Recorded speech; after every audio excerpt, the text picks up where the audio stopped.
Hey everybody, my name is Renee and I am the artist and the creator of 100YVR. So I'm making this video just to explain what 100YVR is. This is my personal art project where I'm going to be taking a work sabbatical from April 1st to July 10th of 2018. It's exactly 100 days that I'll be taking away from the city of Vancouver, and every day I'm going to be creating and posting a piece of art about something that I love and that I miss about this city. So, why am I doing this? I'm not originally from Vancouver, and like a lot of people from Vancouver, I have a pretty complex relationship with the city, a complex love-hate relationship. I find it really challenging to make really close interpersonal relationships here, to have community. The people who I do love and care for, they've already left the city or they are about to leave. I find it very challenging with the price of the housing here to be able to find work, consistent work, and it rains here a lot, which I know seems like it's not a big deal, but it really impacts your day to day. But these are, in reality, all pretty superficial reasons. I have a lot of dark memories that I've experienced in this city that have tarnished my attitude and my perspective with this city. My journey begins in 2015. I was living with my ex, who we'd been together for a few years already, and we were coming home from a trip one time in February of 2015, and we were stopped at the border. And he was questioned for about an hour. They searched through all his things. They searched through my things as well. I didn't understand what was going on. I thought maybe it had to do with substance abuse because my ex at the time had a bit of a substance abuse issue.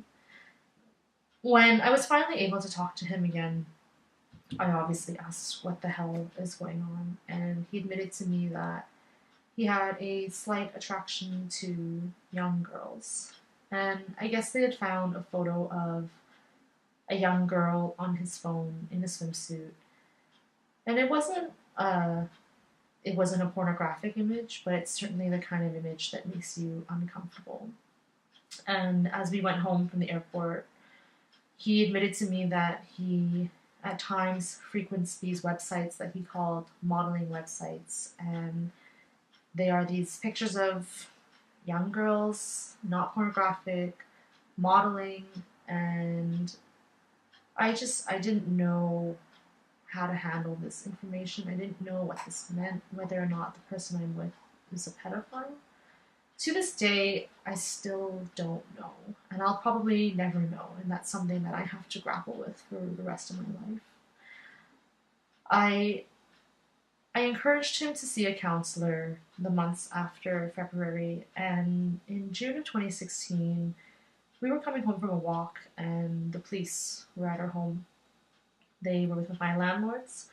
My landlords had in their hands a warrant on an open investigation of the downloading and distribution of child pornography against my ex.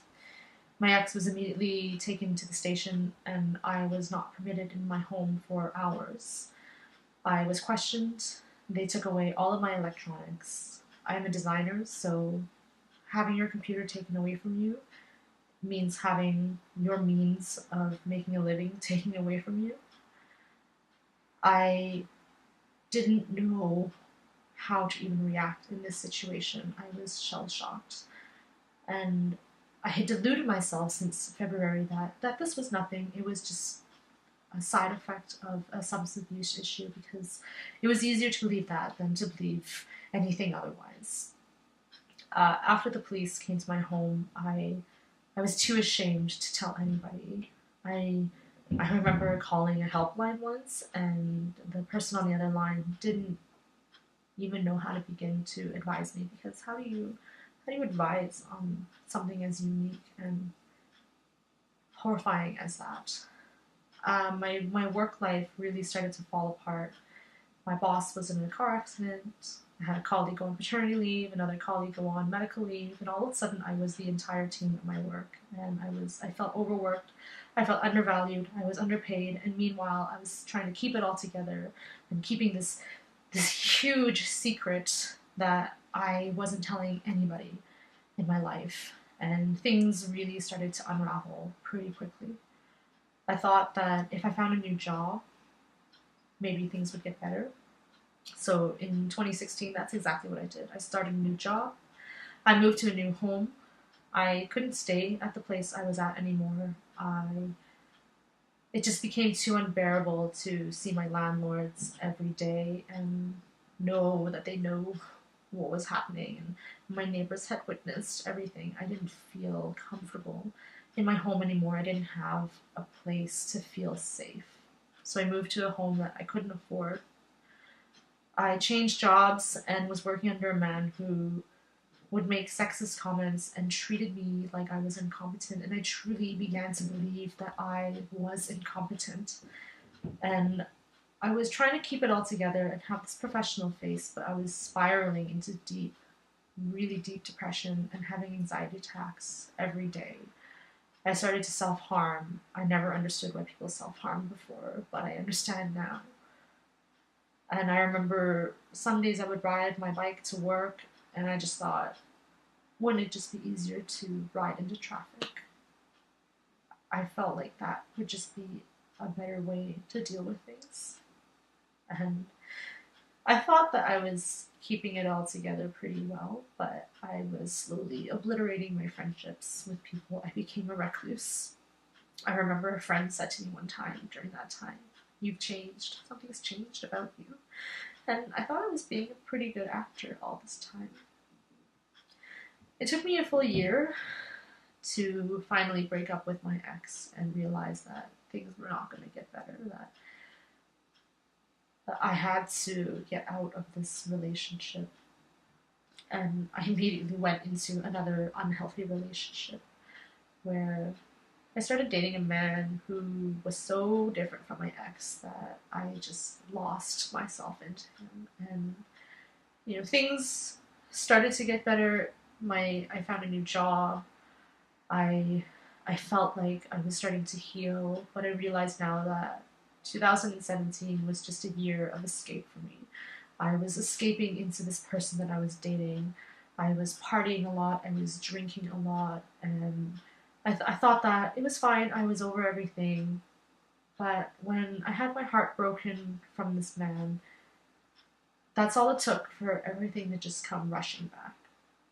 And for me to realize that I haven't dealt with this, I haven't processed this properly. And my immediate reaction was to just get the fuck out of Vancouver. This place has had nothing but bad memories for me. And I realized, though, that you can't just move cities and expect for things to get better, just like you can't find a new job and expect for things to get better. That's not how change within yourself happens.